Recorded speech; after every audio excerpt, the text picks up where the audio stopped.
Hello, mortals. Zach here. Just wanted to give you a heads up on what this is. This is just a preview of our new Patreon anthology campaign. We call it the Keldora Chronicles. This is available right now on our Patreon in the $5 Quorium tier.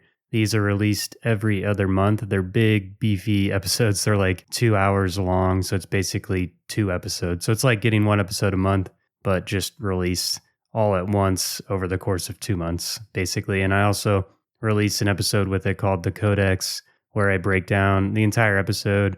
I expand on a bunch of lore that was revealed in it. I go through my thought process of adventure design. So if you're into that sort of thing, you can hear all of that as well. And also, since this is just going to start after the intro and you're just going to be thrown right in the adventure, we really only ever have 2 players at a time in this. So this one will have Ryan and Taryn playing their characters. We just found we could tell faster stories in a little 2-hour time frame with just 2 characters, because otherwise, all 4 need to get some role play in, do their backstory, all that stuff. So it just flowed a lot better, but it also gives them more of the spotlight. So it's pretty fun. Really, really enjoyed it. And yeah, if you want other Patreon content during this break, in that same tier, you're going to get almost 24 of our old metacasts that has us talking about like tabletop RPGs, other topics, but also playing funny games like Popcorn GM. And we've done one where one of us like writes a script that the rest of us have to read while we're pretending to play a session, and we just make each other say the goofiest stuff. So funny, with like little blanks to improvise in there too. It's one of my favorite things we've ever done. And then that also includes all of the old downtimes for all of the existing Mortals and Portals episodes, plus Adam's awesome art. And also we have the more expensive tier, the Nebulite tier. That includes live streams, and now the old metacasts.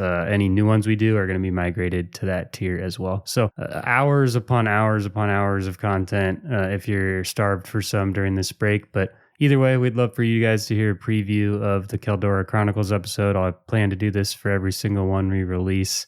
And like I said, I think before, I'll do that on the first Tuesday of every other month. So this is July 1st. So the next one will come out September 1st. But yeah, enjoy. All right, well, let's get started. This tale takes place approximately 30 years before the formation of Digsby's crew in the year 4984 on the planet of Norvik.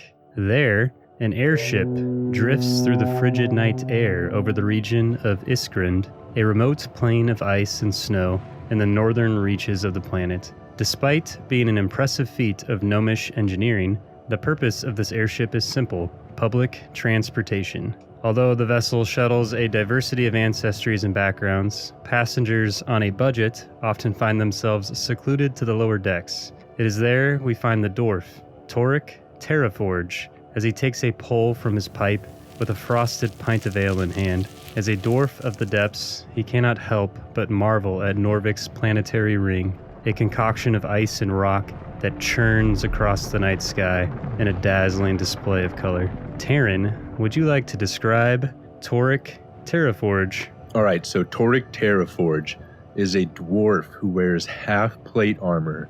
He's got a long black beard, very grisly, and long black hair. Also kind of, that dwarvish kind of grizzly with the hair, but it's tied back in not like a tight ponytail, but a very loose. Yeah, like I just need his hair like out of my face kind of thing, but I don't really care how it looks. I'm all about function. I don't care if it looks great. I just need it to serve the purpose of getting it out of my face, because I got things to do. Mm-hmm. Mm-hmm. He's a very optimistic dwarf. He's sitting there taking a drag of his pipe, maybe listening to, would there be music going on right now, Zach, or anything? Yeah, perhaps faintly. You're kind of on the lower decks, so it's open, like you're out in open air, looking out at the night sky, kind of feeling the cool breeze. There's maybe a little bit of a fire near you by the table you're sitting at. You can sort of hear some commotion of maybe some other groups hanging out in the lower deck, maybe playing some music in the background, but you're just enjoying the peace by yourself, looking at just the beauty, the interplanetary ring that goes around Norvik. It just glistens all sorts of beautiful colors. There's all kinds of minerals and the rocks in the air and the ice, and it's just reflecting the stars and the nebulas in the distance, and it's just probably the most beautiful thing you've ever seen. at least on the surface, as a dwarf that typically lives below ground. Awesome. Torek is definitely one with Earth. He loves everything that he's feeling right now. He's even putting his hands on maybe a stone ledge, overseeing it, thinking, aye, now that's a good loot player there. Oh man, heck yeah, dude. That's a good He accent. takes another drag of his tobacco pipe, He's just vibing. exhales, and he's just taking in the moment and being present, being one with Earth. Maybe a hearty swig of your pint that leaves a little bit of foam on your mustache as you set it down. Oh, I'll get that later. Torek, as you set down the pint, you see out of the corner of your eye that you've been being watched or studied by someone nearby named Eros, who is an elf. Ryan, would you like to describe Eros? Yes, I am Eros. I am an elf ranger. I'm very young for an elf. I'm probably maybe like 18 years oldish. So very new to the world, very kind of naive, maybe also optimistic. But I have maybe like medium length blonde hair, very windswept, very pretty, stern looking face. I have green kind of cloth attire that kind of drapes down my body. The sleeves maybe stop around my elbows, and then I've got a blue scarf that I wrap around my neck, and I carry my bow and then my quiver along my back as well. Very nice. And I've also got like, I grew up in the forest, so I've got like 2 red paint stripes underneath my eyes, like maybe as part of my tribe or something. Nice. Well, Eros, you notice the dwarf you've been eyeing has detected you. So what do you do? Hi there. I noticed you were smoking a pipe. Aye.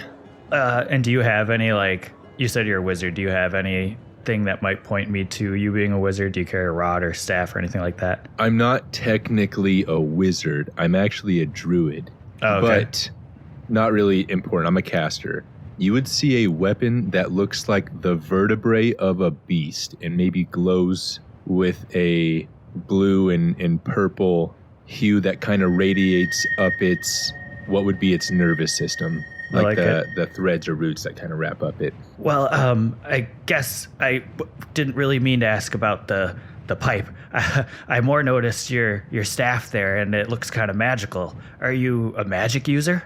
Aye, sometimes, when I have to be. Oh, that's great. And then I'll like plop down next to him. Like I'm real excited to be talking to him now. Torek will take another drag of his tobacco pipe, exhale, and just look to his new friend until he tells me more. I've been looking for a magic user for forever. Couldn't find anyone. I ended up on this airship at some point because, well, you know, guys got to work. But I was hoping to run into somebody like you sometime. Is that right? Yeah, well, you see, I can trust you, right? Hey, stranger. I think that's more of a question for you. Dang. Oh, yeah, it's just easier to trust you. So I got to show you this, okay? And then I'll like roll up my sleeve, and along my arm, you just see this like black goo specimen that's just kind of crawling around, almost looking like veins towards its end that seem to attach into my arm. You seen anything like this before? Oh, what in Goragarder's beard is that? Well, I guess to make a long story short, so I was sort of this guide through this place that I lived. Not important. While I was this guide, I started noticing that there were all these really weird creatures around that I'd like never seen before. And then I was attacked by one, and they put this goo on me. Then I was chased by this druid, and I don't know. Eventually I ended up here. But now I've got this goo attached to me, and it says all sorts of weird things in my brain. What is that, my young friend? And I'll analyze it and see if I can make a roll to see what it would be, Zachernesti. Sure, you could roll a nature check. Okay. Good thing I'm +8 in nature. 19. I mean, you can touch it if you want, but I might not recommend it. Torek, you see that it's moving up its arm, and it seems to have a mind of its own in a way. You haven't really seen anything exactly like this. Maybe in tomes you've read, you've heard of things like blight, like trees that get infected with stuff and gain sentience, and maybe the sentience comes from the fungus of sorts. Or you've heard of maybe animals getting infected with stuff that modifies their behavior. but this one doesn't really look like anything you've specifically heard of. It seems unique, and just him mentioning a druid, you wonder, like, whatever druid could have made something this complicated is clearly very powerful and knowledgeable. Does it look dangerous to me if I were to reach out to it?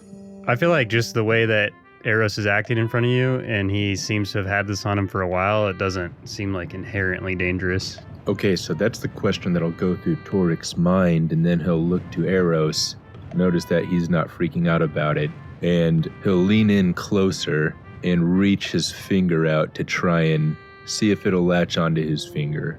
As you reach out, the goo just sort of retreats from you and then climbs further up Eros' arm, maybe disappearing under his sleeve. Eros will scream, ah, ah. Just kidding, that didn't hurt. Oh, looks like you've got yourself a little friend there. Yeah, so what's the prognosis, Doc? Seen anything like this before? Well, it could be some kind of blight, but hard to tell. Doesn't seem to be dangerous to you, is it? I guess not so far, but it's just weird, isn't it? Aye, it's weird. Very weird. And I'll stroke my beard. Can you both roll me a perception check? Yeah. I can. Oh no, nat 1. Uh-oh. Let's get him out now. 14, Zacharnesty. Eros, as you hear a druid tell you it's very weird and not really offering you an immediate solution, you're kind of maybe panicking a little bit. Like, I was hoping this guy would know exactly what this is. Oh, no, magic user supposed to help me. And then Torik, as you're stroking your beard thinking about that, out of the corner of your eye, you see maybe a swinging door from the inner workings of the airship that would lead you inside, bursts open, and you see a Venara stumble out. Looks very frantic. This Venara has dark fur and is carrying a bag that they're stuffing things in and looking over their shoulder, and they're making their way down the deck. They start going one way, and then they do a swift 180 and make their way back, and they stop for a moment and freeze and look at both of you, and they look relieved in a way, and then they just start walking very quickly up to you as you see them coming towards you. Can you remind me what a Venara looks like again? Monkey. Oh, yeah, Venara is a primate humanoid. Yeah, that's it. Eros will just kind of be talking to himself, not even realizing that the Venara came up. Well, I was supposed to ask a magic user, but now that they can't help me, well, now I got to figure something else out. Hey, little buddy, where'd you go? And I'll try to like search for him. When you say little buddy, you feel a hand on your shoulder for a second and look up and see this Venara who's breathing very heavily. Oh, good. And he looks and sees Torik's pint of ale, and he just picks it up and raises it to his mouth and just chugs it and then sets it down on the ground and then just lets out a deep exhale. Oh, sorry about that. And they dig around in their pouch and then they pull out a gold piece and then slide it across the table, which is way more than that ale costs. And you just see them taking a moment and catching their breath, and says, "Gentlemen, I apologize dearly for the interruption, but I have something urgent I must discuss with you." It's all right, friend. Take a breath. Have a seat. Thank you.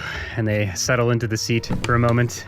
I seem to have inherited a rather dire quest, the likes of which even I do not fully understand the scope of, though I know enough to deem it of utmost importance. Unfortunately, the nature and urgency of this quest requires, at least partially, skills I do not possess, mainly fighting.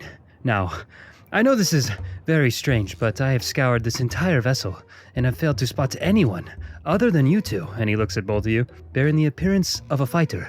You, for instance, are a shaper of Heartglow, yes? And he gestures to you, Torik. Oh, impressive you know that. Well, I've never met one personally, but I have read about you, and you seem to be one well-dressed for travel amidst dangerous places, a ranger, perhaps? As he gestures to Eros. Well, gee. And Eros will scratch the back of his head. Yeah, I don't know about fighter, though. Maybe more of a hunter. Oh, good. That'll do. Excellent. Well, I am afraid I cannot discuss the nature of this mission further, for I am under urgent time constraints and must immediately depart from this vessel, with or without you. I cannot in good conscience, however, solicit your help without warning you that you may very well die, but in exchange for your heroics, you will receive peace of mind in knowing that you may have indirectly spared Keldora from destruction, and As a professor of the prestigious Garanar, I will do what I can to reward you monetarily, of course, assuming I survive as well. So, bearing in mind I must leave immediately, what do you say to my proposal? You had me at save Keldora from destruction. Give me one moment, please. And Torek will take a drag of his tobacco, exhale, drink the last of his pint that maybe was sitting at the bottom, slam that down, give a belch. All right, now we can go. He's sort of wafting whatever you just burped like out of his face. He says, very well. Very fortunate to have found you. This is almost unbelievable, but I'm just very grateful for your help. And he starts like rummaging around in his bag. Can you roll a perception check, Eros, as he's sitting closer to you? Maybe Torek is on the other side of the table. Sure. 20. As he's moving things around, you see in the bottom of his bag, he has a pistol and some vials and some cartridges. And then he pulls out 3 what look like backpacks and just slams them on the table. And then he stands up and he puts one on his back and says, "Put these on, please, hurry." Torek struggled to get his around his dwarf body. Yeah, you maybe have to like adjust the straps. It's like you're just like a little too yoked for it. The straps, they don't like they are back in Norvik. Well, you're gonna want to make sure these are tight. Trust me. You there, lad, put it on. Let's go. Hip. Eros just chucks it on over his shoulders. And then he walks up to the edge of the airship and leans over and looks down. And you can hear the wind whipping around you. And he looks back. He goes, "All right, again, I do not have a lot of time. I'm very sorry for this, but we are going to jump and sort of follow my lead when we get close to the ground. You're going to want to pull this strap, okay? This strap. Not this one. This strap, okay? Got it, this strap, eh? No, this strap." And he grabs it and he makes sure your hand's on it. Yes. "All right. Did you hear me, lad?" He looks at Yeah, Eros. you got it. And then Eros just starts running towards the edge of the ship. Do you jump off? Yeah. Oh, good. Wow, very lucky to have found you. And then the Venara hops up on the rail and kind of perches on it like a monkey would on a branch, and then does a graceful dive off and disappears into the blackness. Do you jump as well, Torek? This is probably very out of your element. I jump. Just cannonball? I cannonball. Absolutely, I cannonball. With no grace, I just kind of like Hulk jump out and grab my legs. Awesome. You all dive off the side of this airship, and as you fade away, you can maybe see it as you're spinning through the air, disappearing into the clouds. And as you whip back around, you can see just the vastness of Norvik as you're over this icy plain in the region of Iskrund. Maybe off in the distance, you see the massive mountain chain that just runs the length nearly of Norvik. They call it the spine of the world, or Hygar. Just massive. That's roughly where you're from, Torek, where your home is sequestered in. And you're just taking in the beauty again as you see the planetary ring painted across the sky, churning through the air. But then you see the ground getting closer and closer and closer, and you see the Venara pull at the strap as a parachute opens into the air and they lift up their legs. Can each of you roll me an acrobatics or reflex? So that's what that'll do. Acrobatics or reflex? Yep. Oh, reflex? Okay, Yeah. Either one. Nice. Yep. Very good. I got a 28. All right. Nat 20, 27. Oh, sick. Ooh. Okay. Nice. Great. You both got a critical success. That's impressive. Oh, I very remembered nice. exactly which strap. Torek, you had your eyes like bearing down on this Venara, and you pulled like the exact moment he does. You're just like, I don't know what I'm doing, This so I'm gonna do what strap. he does. Eros, you're maybe just sort of freelancing a little bit. You're maybe having too much fun and kind of weren't paying attention briefly, and then notice a little too late, and then pull the strap. But you use your elf heritage and just general agility to control your body very quickly, and the three of you all just drift gracefully down and then land perfectly in the snow. Don't even really stumble, maybe a little bit of a jog as you hit the ground. And the Venara says, "Excellent, well done," as he undoes his pack and just drops it in the ground. Have you guys done this before? No, that's an amazing invention there. Yeah, did you come up with this? Oh, no. The gnomes, the airship. I stole it, actually. Like I said, I was not planning on doing this today. This was thrust upon me, and as it was for you as well. Oh. I wish we could talk about this more, but we have to get going. And then he just pulls out a map, and he's sort of jogging as he's looking at it, and then he drifts his finger across it, and then taps, and then folds the map up and puts it in his pocket, and he just starts sprinting. I'll run after him, and as I'm doing that, I'll turn my head towards Torek. Well, this is one way to make fast friends, huh? And I'll start huffing along. By the way, what is your name? Toric friend, as he's huffing along, trying to keep up with young Eros. Torek, you can call me Eros. Eros, good to meet you, friend. Cool burp back there, by the way. Thanks.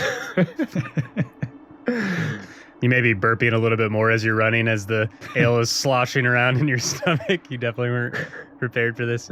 And you guys jog behind the Venara for maybe several minutes, and then you see him slide up to what looks like a large boulder sticking out of the snow, and he's catching his breath. Come on, here. Oh, right. We hiding now? Waiting. For what? And as you say that, all of a sudden you hear, took you long enough. And you have no idea how, but all of a sudden, crouched next to you is a catfolk with a wispy beard, crouched behind the same boulder with you, dressed in very tailored-looking, lightweight armor, also behind this boulder.